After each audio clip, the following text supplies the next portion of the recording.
Once upon a time, I searched through the jungle, following a map poorly drawn on a piece of cloth. After days of walking, I reached an ancient Mayan temple. As soon as I stepped in, a strange noise echoed. I turned to leave, but suddenly the floor cracked beneath my feet. I fell into a 1600-year-old tomb. Finally, I got lucky. That day, I walked out with shiny jades, carved seashells, a creepy afterlife mask, and a curse that's been haunting me ever since. Well, okay, maybe it didn't happen exactly like that. Or maybe it didn't happen to me. Sadly, real-life archaeology is not like Indiana Jones movies. However, the findings can be as exciting and important, especially in Belize, where archaeologists just found the first identifiable ruler's tomb in the lost Mayan city of Caracol after 40 years of digging. A team of archaeologists finally unsealed a hidden chamber, buried deep beneath a structure they'd already studied. And inside that tomb, which is indeed around 1600 years old, was Tikab Shak, the first known king of Caracol. His name is commonly interpreted as Tree Branch Rain Deity, which is poetic and incredibly awesome. King Shak was believed to be a Mayan deity in control of rain, thunder, and lightning. According to folklore, he used axes to strike rain-bearing snakes in the sky to make the rain fall. The buried king is considered to be the dynasty founder. The royal dynasty he founded lasted more than 460 years. And judging by what was buried with him, we can assume that King Shak was greatly celebrated. His tomb had jade beads, carved bones, seashell jewelry, and ritual pottery vessels. One of those vessels shows Ekchuak, the Maya deity of trade, receiving offerings. Others showed bound prisoners. Archaeologists could tell they had found some high royalty when they noticed a considerable presence of red cinnabar in the tomb, a rare and expensive material from the Mayan world. Then there's a jade mosaic mask, pieced together like a puzzle to cover the king's face in brilliant green. Jade wasn't used just because it was shiny. It was sacred and symbolically associated with life and demise. Polished jade glistens like it's been dipped in water, cool at first, but quickly warming in your hand. To the ancient Maya, this lifelike quality made jade a living, breathing substance. And for this reason, it possessed high religious and spiritual importance. The Maya associated it with the breath of life, with royalty, and with eternity. Covering someone's face in jade showed just how high-ranking that person was. King Shak's mask has yet to be examined properly, but another famous mask of King Pakal was made of over 346 green jade stone fragments. That's a lot of painstaking work. But maybe the most symbolically fascinating thing about this king was that he was old. Not just lived a good life old, toothless old. To us, that means he didn't clean his teeth properly, because no, you don't usually lose teeth just from getting old, as long as you maintain good oral hygiene and dental care. On the other hand, according to Maya legends, toothless elders were believed to have spiritual powers. Rulers and shamans mediated between realms, and aged or underworld deities were often shown as toothless in art. Now, speaking of realms, Mayan cosmology divided the universe into three layers. The upper world was where the deities lived. The middle world was where humans lived. It was carried on the back of a giant turtle or caiman, and surrounded by a primordial sea. Beneath it was the underworld, known as Xibalba, a dark and complex realm of spirits and ancestors. And certain people, especially rulers, shamans, and elders, were believed to move between these worlds. This king was a ruler, had a deity-like name, and was a toothless elder. Boy, his power level must have been off the charts. But that's not all. Here's the eerie part. The tomb was buried beneath another tomb, which was discovered all the way back in 1993. Archaeologists were investigating a different burial when they realized there was another chamber hidden beneath it, an interesting hiding place. Remarkably, it worked. For more than 1600 years, no one found him. This makes Tikab Shak's tomb the first ever discovered at Caracol that can be definitely linked to a known ruler, thanks to hieroglyphs, burial context, and artifacts. Now, if you're not a geography or history buff, you've probably never heard of Karakol. Today, it's a remote ruin deep in the jungles of western Belize. But around 16 centuries ago, Karakol was one of the largest and most powerful cities in the entire Maya world. At its peak, it covered over 77 square miles, which, for reference, is larger than modern-day Belize City. Its population was around 100,000 people. That's more than most cities in Europe had at that time. And it wasn't just big, it was advanced. Karakol had pyramids, ball courts, palaces, reservoirs, and a very complex road system.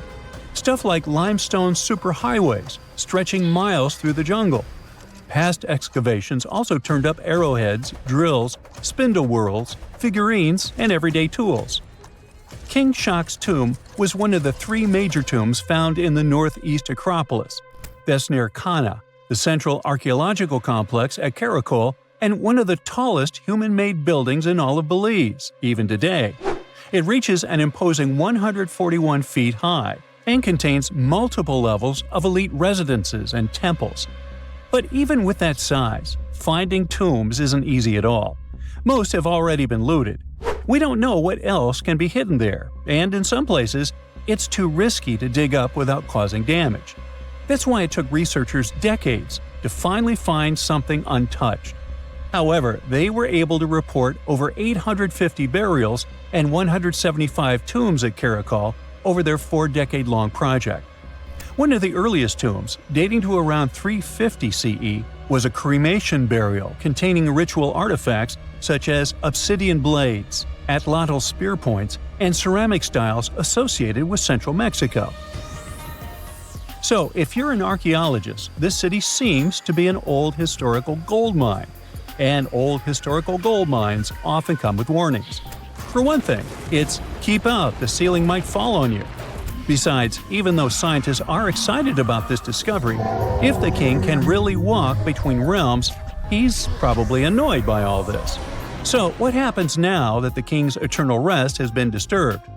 Well, by opening and stepping into the tomb of Tekhab Shak, archaeologists basically stepped into a sealed sacred place. Maya tombs weren't just holes in the ground with a fancy coffin. They were sealed like cosmic vaults, locked up with stone, soil, and sometimes elaborate closing rituals. The goal was to mark the end of their use and protect what was inside. Archaeology at Karakol and other Maya cities shows this in action: thick ceiling layers, termination offerings, and carefully placed debris, all saying, "This place is done, keep out." Today's archaeologists still treat them that way, working under Belizean laws and cultural protocols, making sure they explore with respect for what these spaces meant to the people who built them. However, it's eerie to think about mythology and whether King Shak is going to haunt the archaeologists. I guess we'll see. They shouldn't be afraid because he's old and has no teeth. Maybe he will annoy them with rain. He's named after a rain deity, after all, and we still don't know about his true power level. The Mayans were a fascinating civilization, and their structures are still among the most mysterious ones you can find. Despite being isolated from the known world, they also built pyramids without cranes, mapped stars without telescopes, and knew how to bury a king. Karakol is full of secrets: a hidden tomb under another tomb, a toothless king with a scary-looking mask and a deity's name. Almost unbelievable. And amazingly, there is still stuff being found. So maybe it's not too late for me after all. But first, let's see the aftermath of this curse, huh? We all know some iconic symbols. The Statue of Liberty screams USA. The Eiffel Tower represents Paris. And this mask? Undoubtedly, it's Tutankhamun's, right? Sometimes it feels like historians have squeezed every last drop out of the King Tut story. But guess what? The most obvious details often slip right under our noses. Like the fact that this famous mask didn't actually belong to him, nor was it ever meant for him. Stick with me for the details. Can we get a close-up of that mask? Thanks. See those holes? Yep, they're for earrings. And no, it's not that they had anything against jewelry, but back in ancient Egypt, earrings were typically worn by high-status women or kids. Now, if you know your history, you might say, But Tut was a boy king, wasn't he? You're spot on. He began his reign at just 9 years old. Sadly, that didn't last long as he passed away at a very young age. So when he was 9, he might have worn earrings, but he probably took them off when he hit that no earrings age. Sounds reasonable, right? Actually, not quite. That would have been pretty strange since nobody expected him to pass away young. Certainly not at 9. So no one was preparing a kid's mask for a burial. It's this untimely demise that suggests that the mask used was simply the best option available when Tut passed away. There are more clues pointing to the idea that the mask was found in a hurry. Let's think about this. Even though Tut was mummified and his body could wait a bit, his loved ones wanted him to reach the afterlife ASAP. Some experts even believe the paint in the tomb was still wet when it was sealed. But look at his mask. It's a masterpiece.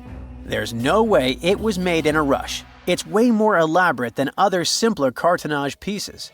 The renowned mask of King Tut stands 21 inches tall, adorned with precious stones, and features a golden beard that weighs 5.5 pounds, making the entire mask 22.5 pounds. Okay, I'm a bit confused here. So it seems like it was probably a kid's mask, but it had a beard? I've never seen a 9-year-old with a goatee, and I'm guessing you haven't either. Just think about it. A grown man's face compared to a kid's face. Fun fact for you, our faces pretty much stopped growing at the age of 16, so by 19, Tut would have definitely had the face of an adult man. Can you imagine trying to fit a relatively small kid's mask on a grown man? That would have been super embarrassing, and no one would have let that happen. Right, let's dismiss the kids theory. Now the second option, if you remember, is that the mask could have originally belonged to a woman. This is where the beard theory comes into play. Some researchers believe the beard might have been added later on. Here's another twist. What if the mask was actually made for Nefertiti herself, who ended up maskless? In this case, there are two discoveries. Two birds with one stone. For now, it sounds like a conspiracy theory, I know. But let's give it a shot and delve deeper into the details. So, Tut passed away in around 1323 BCE, probably due to malaria. He had other health issues too, like when he broke his leg, and records suggest he wasn't in the best shape. As for Nefertiti, we have no solid data about her demise. Plus, nobody knows exactly when or where she was buried. The supposed year when she passed away is around 1330 BCE, but she could have lived longer, and the mask was intended and prepared for her. Or maybe they just took her mask right from the burial chamber. After all, they were family. Well, sort of.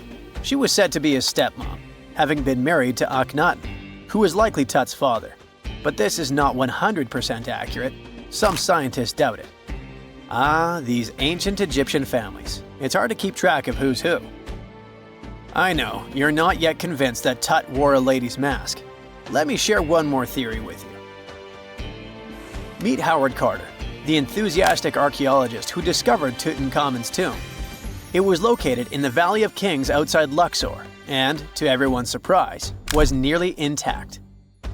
When he entered, he noticed something odd. This didn't feel like a pharaoh's burial chamber. It was classy and all, but it had a vibe that suggested it was made for a woman. Typically, Egyptian pharaohs had larger tombs that suited them better, and even more strangely, it was oriented to the right of the entrance. This didn't add up. That orientation was typical for female chambers, which Egyptian queens used. Another red flag was that the chamber appeared to have been built in stages, and all the artifacts, around 2,000 of them, seemed hastily placed there. Even more curious, they looked like they were meant for other royals. Carter discovered this burial site in 1922, but it remained a mystery as to why it was so bizarre. Almost a century later, Nicholas Reeves thought he may have solved the puzzle. He claimed that King Tut might not have been the original resident of the tomb. Instead, he suggested that the undisturbed resting place of the legendary Queen Nefertiti could be hidden behind the walls of the boy king's burial chamber. Nicholas studied high-resolution photos for months, meticulously examining every pixel. One day, he focused on detailed scans that revealed the texture of the tomb's walls beneath layers of paint. He spotted what he believed to be outlines of two doorways that had been blocked and plastered over to hide them from view. The more he looked, the more it seemed real. Could it be a tomb within a tomb? Nicholas theorized there was a hidden storeroom behind the western wall of King Tut's tomb, and his chamber might just be the outermost section of a larger corridor-style network of rooms. It all sounds fancy, but sorry to break it to you, Reeves' theory was debunked. To find out if he was onto something, experts had to use ground-penetrating radar to see the unseen. Reeves' idea was that if there were gaps, it could indicate the presence of additional rooms. And at first, in 2015, one expert even thought he had found a hidden room. But the glory didn't last for long. A year later, after double-checking, it turned out there were no hidden doorways. By the way, Nefertiti isn't the only legendary woman from Egypt whose burial site remains a captivating mystery. There's a cool legend about Cleopatra that you might enjoy. It's said that she once declared, "No man will ever find my tomb." Kind of fitting, right? After all, the person who's come closest to uncovering her final resting place is a woman. Fast forward a few millennia after she passed away, and while no man has located it, archaeologist Kathleen Martinez believes she might have cracked the code. She's been on the quest for Cleopatra VII's tomb for nearly 20 years, and recently discovered a bust that she thinks represents the famous queen. However, not everyone is on board with her claim. Some experts argue that the bust doesn't resemble Cleopatra at all. Alongside this intriguing marble statue, Martinez's team also unearthed 337 coins, some of which, less controversially, feature Cleopatra's likeness. But the real part is that it's still not officially confirmed. There's no doubt about the existence of the small bust. It's carved from white marble, fits in one hand, and shows a woman wearing a royal crown, according to a translated statement from the Egyptian Ministry of Tourism and Antiquities. The big question, though, is who it actually depicts. While Martinez insists this statue is a representation of Queen Cleopatra VII, many other archaeologists argue that the facial features don't match, suggesting it likely belongs to a princess instead. Sorry, I can't resist the temptation of breaking the magic for a moment. Some folks believe that the whole idea of "no man will find my tomb" is misunderstood. Even if she did say it, what she probably meant was "no living soul," and it wasn't about gender at all. It can as well be just a beautiful legend. Toodaloo! For more than 3,000 years, the gold mask of Pharaoh Tutankhamun stayed hidden in the Valley of the Kings. This artifact, which stands about 21 inches tall, shows how skilled and artistic the ancient Egyptians were. But nobody expected that X-rays would reveal its biggest secret. King Tut was the last ruler of his family during the 18th dynasty. He took the throne at just 9 years old, but ruled for only 10 years before he passed away unexpectedly. If we're being honest, back in ancient Egypt, he was mostly forgotten by the rulers who came after him. His tomb wasn't a big deal for them, so much so that even the grave robbers forgot about him. It might sound a bit sad, but the truth is that it was actually great news for us. Since his tomb was practically forgotten, it ended up being perfectly preserved. While the other tombs in the Valley of the Kings were looted, his remained sealed and untouched. So, when it was discovered back in 1922, it had over 5,000 precious objects inside. That made Tutankhamun basically an instant celebrity and one of the best-known pharaohs nowadays. Among the treasures was the most stunning piece, his golden mask. This mask is said to be an exact image of the king's face, or at least it was supposed to be, but we'll get to that later. The purpose of this accurate representation of his face was to make sure that his soul would recognize him in the afterlife and return to his mummified body. In ancient Egyptian beliefs, this would allow him to continue living in the afterlife. The details of the mask clearly looked incredibly difficult to create. But people didn't realize how complex it truly was until many years later. The first X-rays of the mask were taken in 1967. Back then, the main reason for these scans was practical – conservation. The mask was heading to Paris for an exhibition, and it was the first time it had ever left Paris. This would help them keep track of any changes during the exhibit. Plus, the images could give clues about how the mask was made. But back then, they probably didn't fully realize just how complex its construction was. I mean, Egyptian goldsmiths didn't use modern soldering techniques. So, how did they make this mask? New X-rays taken in 2007 gave us some answers. It turned out the Egyptians didn't use pure gold, which is 24 carats. The mask was actually made of 23-karat gold, meaning it was mixed with another material. So specialists discovered that the gold sheets contained a small amount of copper, a reddish-brown metal.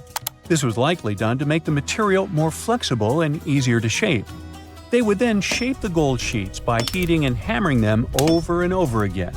But there was one more secret inside the mask that wasn't discovered until 2015. The year before, the staff at Cairo's Egyptian Museum were working on the mask display when the long beard of the mask accidentally got knocked off. Another theory is that the beard had become loose over time and just fell off. Either way, the fact that King Tut's beard came off caused a lot of stress. After all, we're talking about one of Cairo's biggest tourist attractions, so the experts had to fix the problem quickly. The restoration process started with a detailed recording of the mask's condition. To do this, they had to take a full three-dimensional scan of the artifact. And, by accident, they found something very interesting in the mask. Inside the royal beard, there is a gold tube, an intriguing structure that the Egyptians likely used to attach the beard to the rest of the mask. And that proved, once again, that the process of making this mask was even more complex than experts thought. But the mysteries don't stop there. Remember how we mentioned that the mask was thought to perfectly represent King Tutankhamun's face? Well, that might not be entirely true. Some popular theories suggest the mask was never meant for him and was actually made for someone else. A study published in 2015 suggested the mask was originally made for a female pharaoh, his supposed stepmother, the famous and beautiful Egyptian queen Nefertiti. The biggest clue comes from an inscription on the mask. At first glance, it seemed to belong to Tutankhamun. But after a close examination, researchers noted that something else was actually written underneath King Tut's name. The royal name stamp seems to have been altered, and originally it had something written on it that translates to Queen Nefertiti. There is another feature of King Tut's golden mask that was overlooked for years, which adds even more mystery. As we mentioned earlier, experts believe he wasn't respected much by the pharaohs who came after him. And one of the clues that made archaeologists think this is the pierced ears on the mask. Some researchers believe that King Tutankhamun wouldn't have worn earrings after he was a kid. So, according to their theory, by the time he passed away at 18, he shouldn't have been represented with pierced ears. This could also support the idea that the mask originally belonged to Nefertiti, or maybe to someone who wasn't even connected to King Tut. But the mask isn't the only source of mystery. In fact, his whole tomb is full of puzzles. Recently, historians found a sign that the place where King Tut was supposed to be buried was changed at the last minute. For years, experts wonder why a pharaoh who ruled for 9 years ended up in such a simple tomb. When compared to the grandeur of other pharaohs' tombs, his tomb seemed, well, a bit plain. The idea that a king like Tutankhamun would have such an unremarkable resting place just doesn't match up with the power and importance he must have had in ancient Egypt. So, what happened? Well, apparently, this might have something to do with his successor, Pharaoh I. After King Tutankhamun passed away, researchers believe that I made sure to erase him from Egypt's history. So, one theory suggests that he was probably behind the quick decision to place King Tut's body in a smaller, less impressive tomb. When experts looked at I's own tomb, They found something interesting. There is a large wall covered in painted baboons. This is the same type of artwork found in Tutankhamun's tomb. It seems like the same person might have chosen the artwork for both tombs. Now, the design and decoration of the two tombs are almost identical, suggesting there was a shared hand behind both. But there is one key difference. I's tomb is fit for a king. It's much bigger and more impressive, even though the style and artwork are similar to what you see in Tutankhamun's tomb. So the theory suggests that I decided what went into both tombs. Since Tut passed away unexpectedly at a young age, his grand tomb wasn't finished in time. Normally, pharaohs start building their tombs while they're still alive to make sure everything is perfect. But Tut passed away when he was just 18, so there wasn't enough time. I may have taken advantage of the situation, ordering a smaller tomb for Tut and keeping a larger one for himself. Experts believe this theory explains why Tutankhamun's tomb is so simple and how I managed to wipe his memory from history so easily. But in the end, the story of King Tut's mask and tomb is full of mystery and intrigue. Each new discovery sheds more light on what really happened all those years ago. But one thing is for sure, the secrets of ancient Egypt still have much to reveal, and King Tutankhamun will continue to fascinate people for years to come.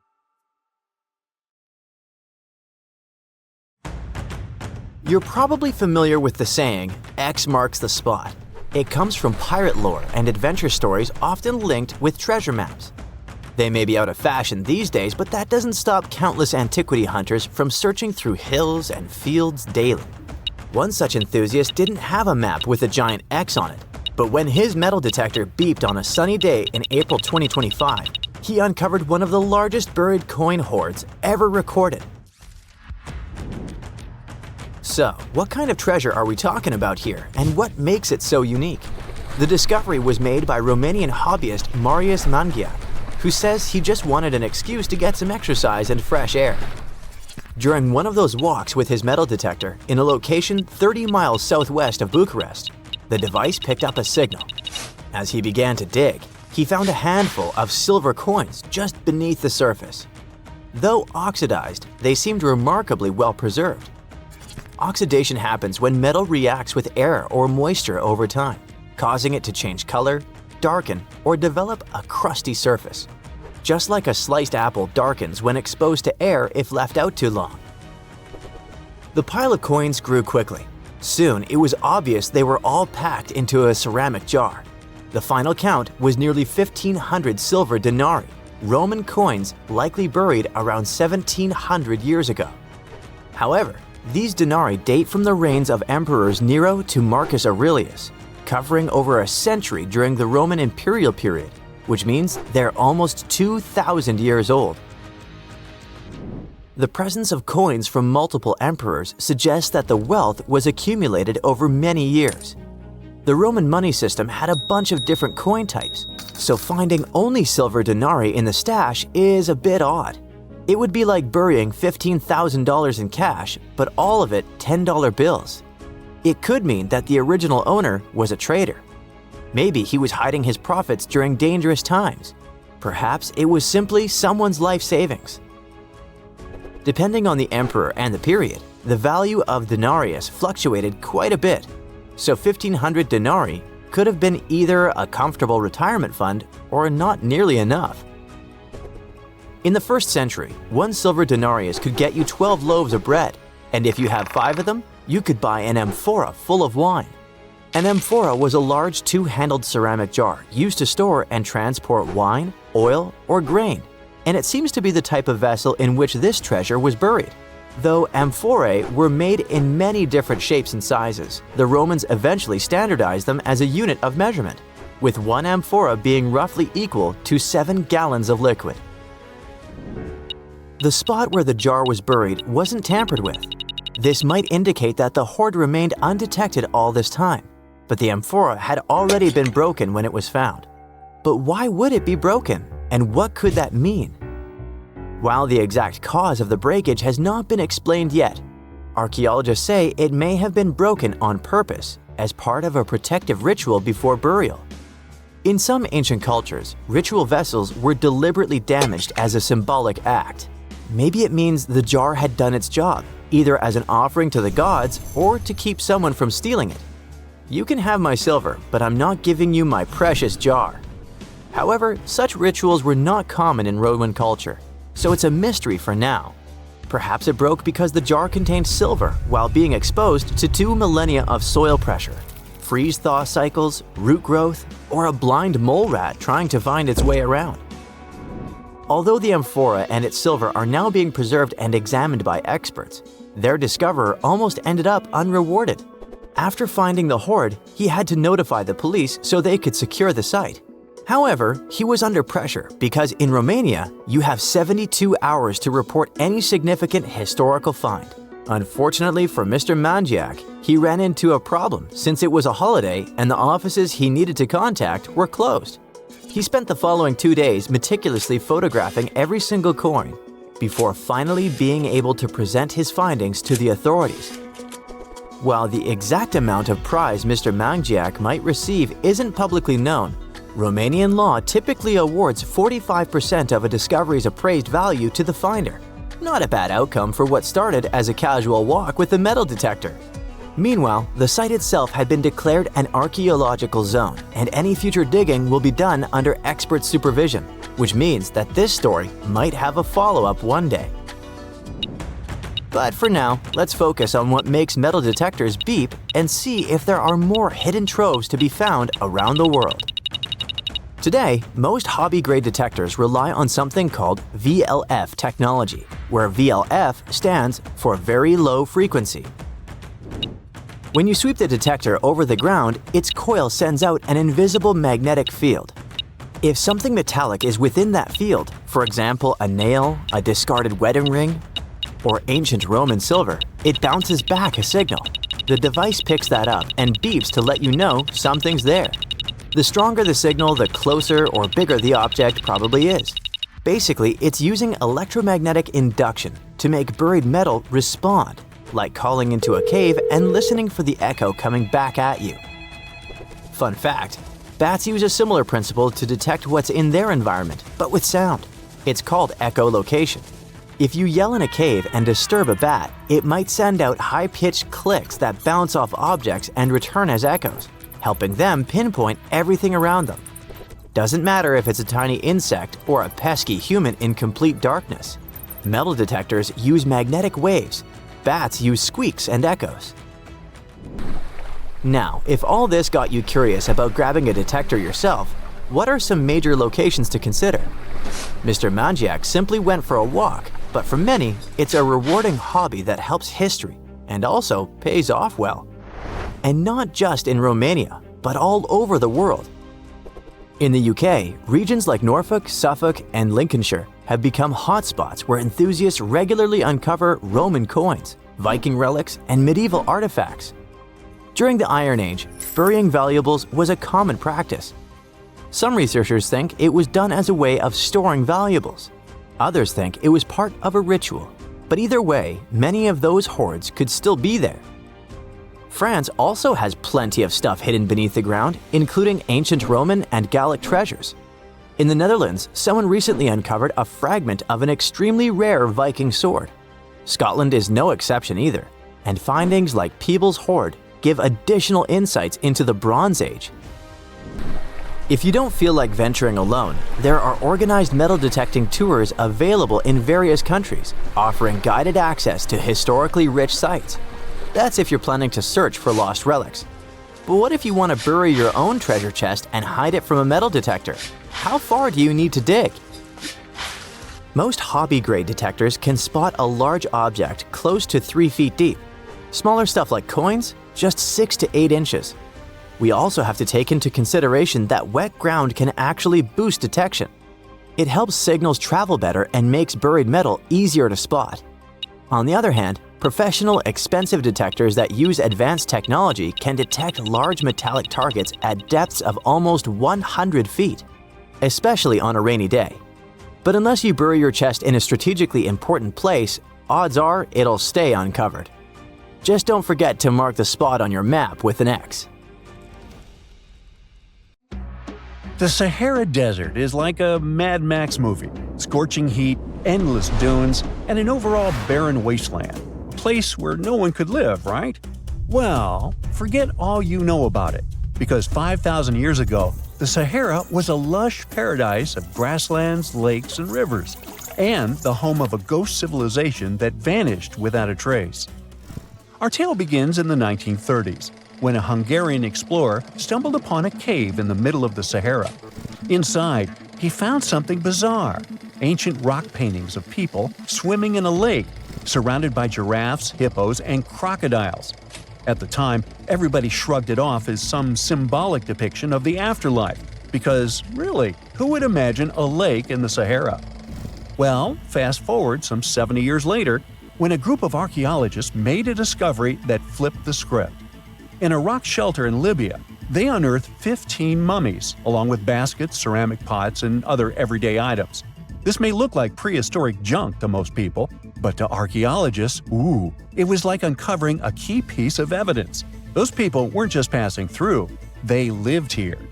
You see, those weren't just any mummies. They were some of the oldest naturally mummified humans ever found, dating back over 7,000 years. Take that, Egypt. Two of them still had readable DNA, preserved thanks to a rare natural mummification process, almost a miracle considering the Sahara's climate's ability to turn everything into, well, beef jerky. Scientists struggled to understand where those mummies came from for a while, because the mitochondrial DNA they recovered was not helpful at all. But thanks to scientific progress, they eventually managed to do a full genome analysis that revealed some weird secrets. Those people belonged to a human lineage that was completely unknown, and they lived isolated from the rest of humanity for thousands of years. For decades, researchers assumed that the place where they lived, the Green Sahara, was like a prehistoric highway, a lush corridor that humans and animals used to migrate between sub-Saharan Africa and the Mediterranean. But the mummies demolished that theory, like a hippo sitting on a sandcastle. Their DNA showed zero genetic mixing with sub-Saharan and Eurasian migrants, keeping their genes pure for 7,000 years. Their closest genetic relatives weren't their neighbors living right below the famous desert, but some ancient hunter-gatherers from Morocco, and even some guys that lived in the Czech Republic, when it wasn't even a country yet, 50,000 years ago. We're not out of the woods yet, because those mummies also carried some teeny-tiny traces of Neanderthal DNA, just 10% of the amount found in modern Eurasians. Now, if you paid attention in school, then you know that Neanderthals lived in Europe and Asia, and early humans only mixed with them after migrating out of Africa. But those Green Sahara folks never left Africa. So how did they get Neanderthal genes? The leading theory is that their ancestors mingled with Neanderthals in North Africa 50,000 years ago before settling in the Sahara and cutting off contact with the outside world. Archaeologists also found cattle bones and tools made of stone and wood at that rock shelter, proving that those people led a thriving pastoral lifestyle. This discovery made scientists scratch their heads for a while because, you see, animal domestication was not developed in Africa. So how did they learn it if they never mingled with anyone? Did they have ancient YouTube tutorials? Probably not. The researchers believe they must have traded knowledge with neighboring groups, but just knowledge, no saliva. It's almost too hard to believe that no outsiders mixed with them. After all, who wouldn't want to live in a thriving civilization in the middle of a green paradise, drinking milk, eating meat, and even using animal blood as a protein source? Ooh, yummy. They didn't have to hunt for every meal, thanks to their livestock, and the abundant water made life pretty sweet. And yet, they never married outsiders. Why? Maybe it was a cultural choice to never date outside their own group. Or maybe the landscape itself kept them isolated. This is where scientists place their bets. They believe that the dense forests and rivers that existed in the Green Sahara acted like nature's no trespassing sign, creating a geographical barrier that isolates animals, plants, and whole societies. This isolation is the reason why their genes were so unique. These guys weren't swapping spit with anyone else. But this genetic time capsule almost didn't survive. For most of the last ice age, the Sahara was even harsher than today, a true dead zone where humans couldn't survive. 70,000 years ago, even the toughest people disappeared, retreating to the Nile Valley and the Mediterranean coast. Why? Because Earth was a climate bully. Massive glaciers stole all the moisture, weakening monsoons until rain clouds barely reached North Africa. Then came the knockout punches. Armadas of icebergs flooded the North Atlantic, triggering devastating droughts each time. This was the Sahara's ultimate keep-out era. Now, you're probably wondering how in the world the Sahara turned green after all this, and then went back to being a desert again. Well, it all started 15,000 years ago — I wasn't around then — when Earth was shaking off the last ice age.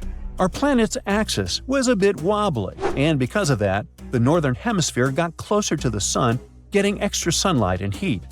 This eternal summer turned North Africa into a giant moisture magnet, pulling water from the Atlantic and making it all rain down on the Sahara. The result of this ridiculous amount of rain was a lush savanna, complete with lakes the size of small countries. But the African humid period was not just a one-time miracle. The truth is, this eternal on and off switch between green and desert happened to the Sahara more than 230 times since the desert was born. During one of these events, the Sahara even expanded, getting bigger than it is today. So when the green Sahara showed up, you can bet it brought the ultimate ecosystem glow-up. This wasn't just a light dusting of grass. We're talking full makeover. The transformation was so complete, it even reshaped animal populations. Cheetahs suddenly struggled with the new prey dynamics, while rodents like the multi-mammate mouse thrived in the suddenly abundant grasslands. But don't pack your prehistoric swim trunks just yet. This paradise had teeth. The Sahara was an ecological maze of crocodile-infested rivers, malaria-carrying mosquitoes, and big cats lurking in the tall grass. Crossing it would have been like playing a real-life game of Hungry Hungry Hippos. This is probably why more groups didn't settle permanently. The Sahara's climate cycled between wet and dry every 20,000 years, hardly a stable zip code. For most ancient people, it was smarter to treat the green Sahara like an all-you-can-eat buffet, grab resources and leave before the desert returned. Still, this green Sahara period lasted for 10,000 years, giving our mystery shepherds plenty of time to thrive. But around 5,000 years ago, Earth's axis shifted again, the rains moved away, and the Sahara dried up faster than a puddle in July. As the desert returned, the shepherds from the green Sahara had no choice but to pack up their livestock and leave. Some researchers believe they migrated toward the Nile, laying the groundwork for ancient Egypt, so I guess their legacy lives on. Besides, their pure lineage may be extinct by now, but some faint genes of the mummies can still be found in the people that live in North Africa today. But the introvert mummies were not the only ones using the green Sahara as an Airbnb. They actually had neighbors just around the corner, in a lakeside village in Niger to be exact.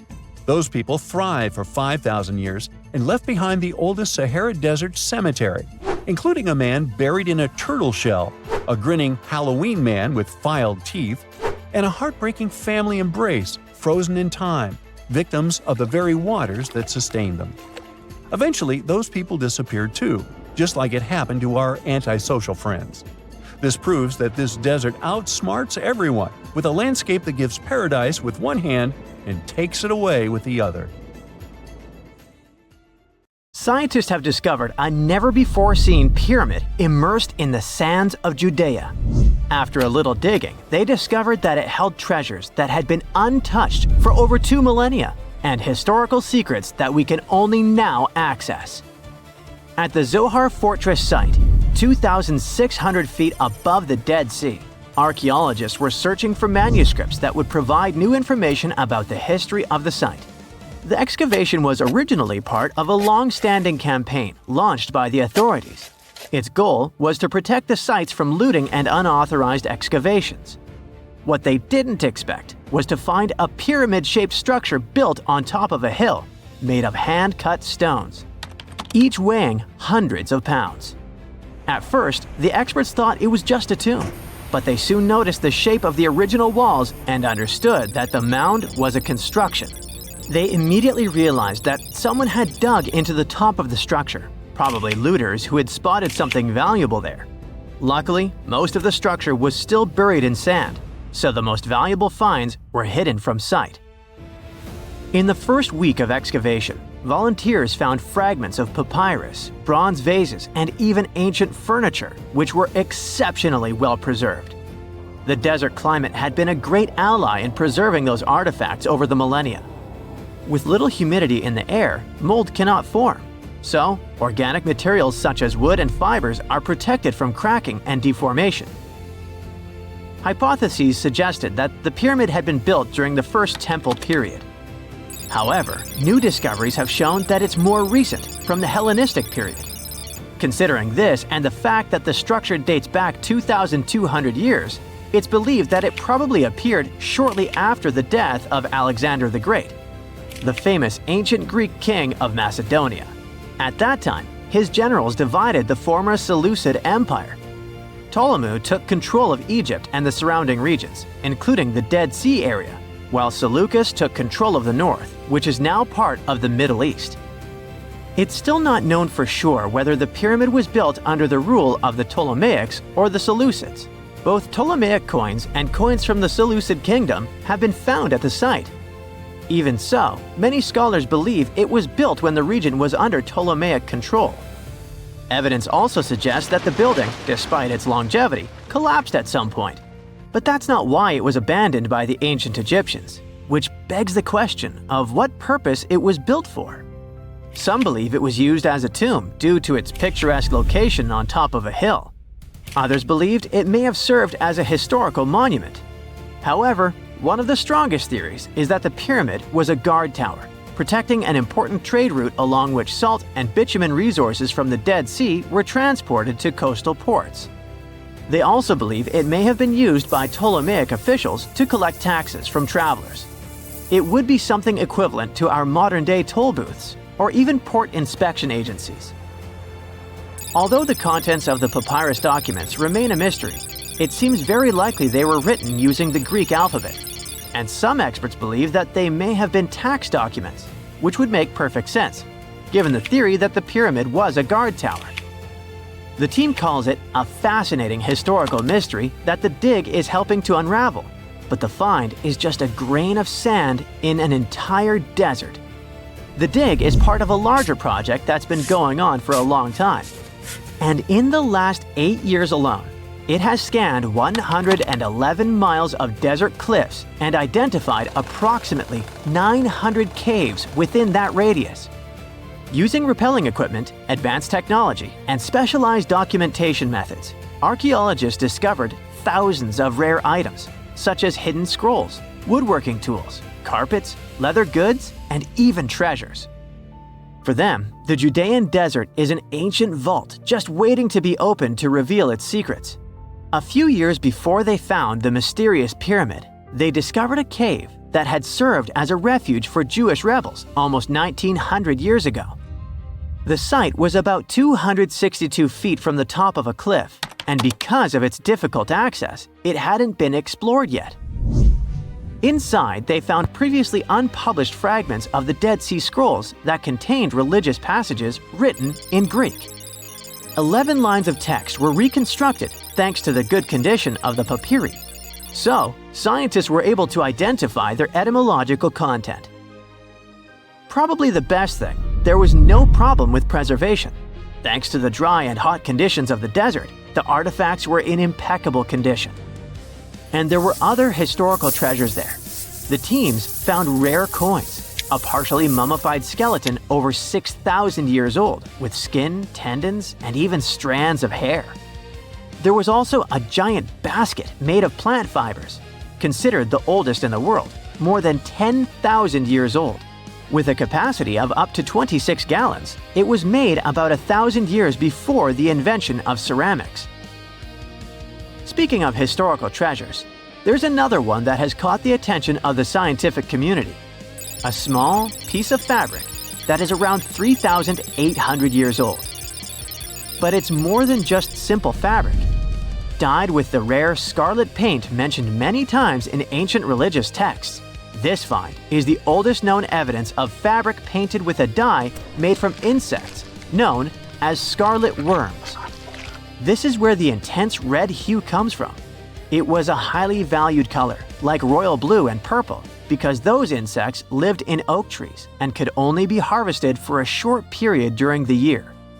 So, those dyes were reserved for sacred fabrics, such as priests' clothes, marking status and religious importance. And although this discovery had great significance for archaeology, its size was actually tiny, measuring less than 1 inch. The fragment was discovered in 2016 during excavations in the so-called Cave of Skulls, but it's not known exactly how this fabric got there. According to experts, it's evidence that people knew how to dye wool fibers already 3,800 years ago or so. It also provides us with proof that the ancient textile industry already used animals at about the same time people began to create written sources. Fabrics painted using this type of dye were recorded in more recent periods. But what makes this piece really special is the fact that it is much older than any other. Another important discovery was made in 1980, when scientists found a seed that was over 1,000 years old, which turned into a mysterious tree named Sheba. They spent 14 years cultivating this plant, which is now about 10 feet tall, only to discover later that it could belong to an extinct lineage of trees that had grown in the region. The seed dates back to a period between 993 and 1202 CE, and they believe that Sheba may be a biblical tree commonly associated with healing. Although it's not been possible to identify the exact species, since the tree hasn't flowered, we know that it belongs to the genus Commiphora, which is related to famous African plants, such as the myrrh tree. But time has revealed something even more special. Its leaves and resins are rich in compounds that have medicinal, antioxidant, and even skin-soothing properties. This means that the tree may represent a forgotten lineage whose resin had medicinal value and was mentioned in ancient texts. This brings to light how ancient people dealt with botanical medicine. Okay, what if I tell you that the extraterrestrials we all imagine as little green men may actually look like very normal Earthlings and chill in Europe? This is the Iberian Peninsula, and people living there are under suspicion. Ooh. Here's the reason. Somehow, parts of the most important artifacts that the Iberian civilization called Treasure of Valena are made of metal that simply can't be found on Earth, because it's metal from a meteorite. Now let's tackle this step by step. This is the artifact itself, and it's composed of 59 different objects. Bowls, bottles, and bracelets. Is there a pattern there with all those bees? In total, the find weighs around 20 pounds, of which 18 pounds are 23.5 karat gold. Now, if you're not a metal specialist, I'll clarify it for you right away. For comparison, 23 karat gold is 95.8% pure gold, so 23.5 karat is even purer. The remaining percentage goes to other metals to help add strength and durability to the precious alloy. There was also silver, iron, and amber in that set.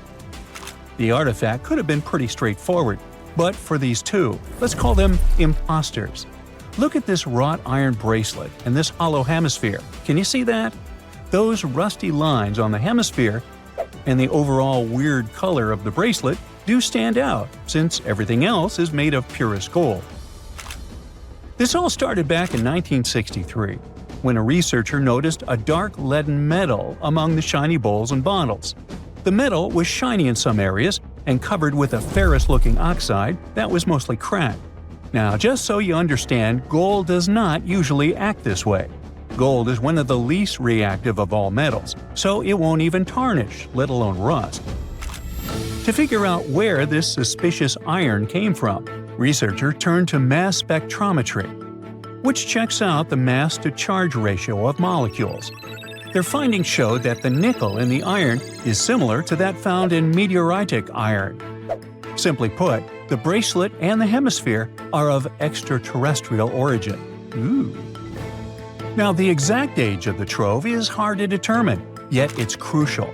We need to know the exact age to see if it coincides with the start of the Iron Age in the Iberian Peninsula.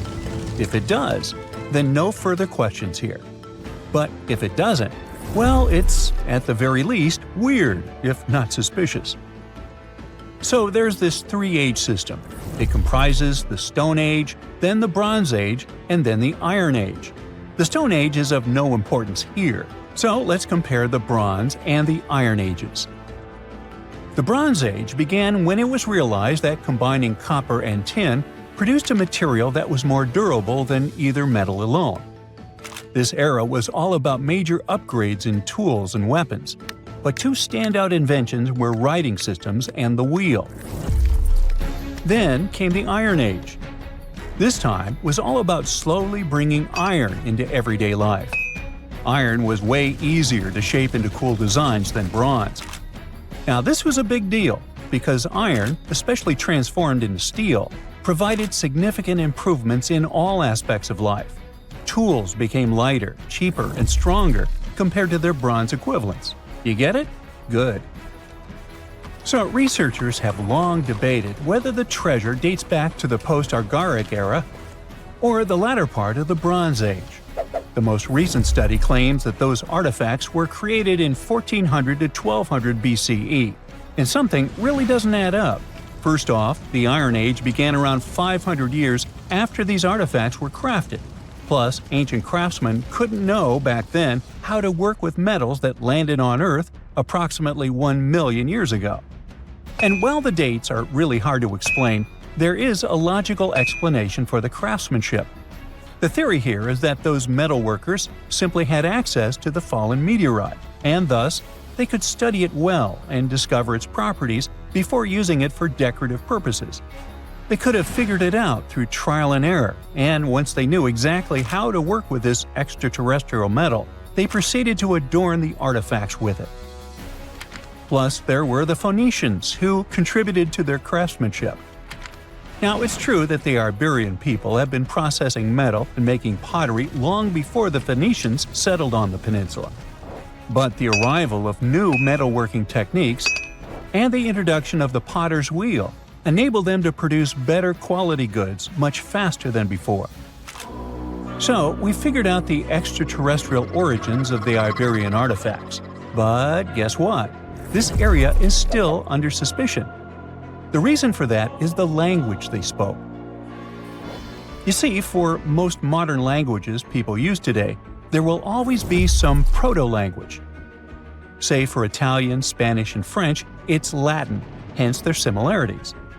But wait, Iberian was largely spoken where modern Spain is, so why isn't Spanish similar to it? Well, the truth is, no language today is similar to the Iberian. Maybe only the Basque language, but it's because of some similarities found in their numerical systems.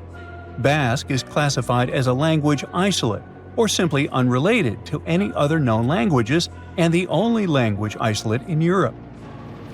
The Iberian language is unclassified. While the scripts written in it have been deciphered to various extents, the language itself remains largely unknown. And look at the alphabet the Iberians had. Looks like it doesn't really belong to our planet. But hold up, this one might be a bit of a stretch.